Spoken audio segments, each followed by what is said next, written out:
আমদানি অনুমতির খবরে হিলিতে এক রাতে ব্যবধানে পেঁয়াজের দাম কমেছে কেজিতে ৩০ টাকা। মৌসুম শেষের দিকে সরবরাহ কমে যাওয়ার অজুহাতে লাগামহীন হয়ে ওঠে পেঁয়াজের বাজার। দাম নিয়ন্ত্রণে পেঁয়াজ আমদানি অনুমতি দেওয়ার সিদ্ধান্ত নেয় সরকার।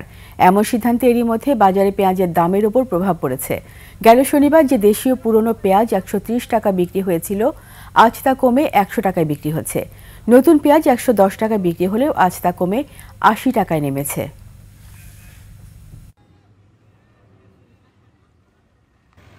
আজকে বাজারে নতুন পেঁয়াজ কাটা পেঁয়াজটা উঠেছে, পেঁয়াজের দাম একটু কমিয়েছে। এখন আজকে বিক্রি হচ্ছে ৯০-৯৫ টাকা।